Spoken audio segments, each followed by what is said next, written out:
మహిళలకు ఉచిత బస్సు ప్రయాణం నినాదం ఇటీవల దేశంలో జరిగిన 5 రాష్ట్రాల ఎన్నికల్లో 2 రాష్ట్రాల్లో విజయానికి కారణమైంది. అదే కేరళ, తమిళనాడు. అసలు మన దేశంలో ఎన్ని రాష్ట్రాలు మహిళలకు ఉచిత బస్సు ప్రయాణం కల్పిస్తున్నాయి? ఈ సౌకర్యం కల్పించిన మొదటి రాష్ట్రం లేదా కేంద్రపాలిత ప్రాంతం ఏంటి? ఒకసారి డీటెయిల్గా పరిశీలిద్దాం.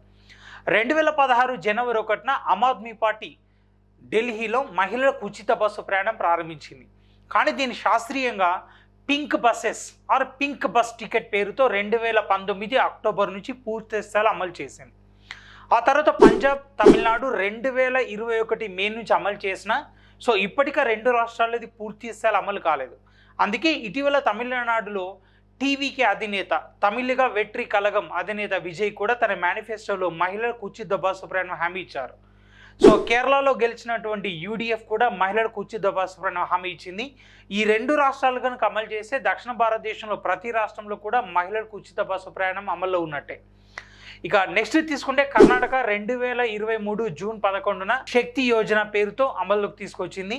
అండ్ 2023 డిసెంబర్ 9 నుంచి సోనియా గాంధీ జన్మదిన సందర్భంగా కాంగ్రెస్ పార్టీ అధికారంలో ఉన్న తెలంగాణ ప్రభుత్వం మహాలక్ష్మి పేరుతో దీన్ని అమలుకి తీసుకురావడం జరిగింది.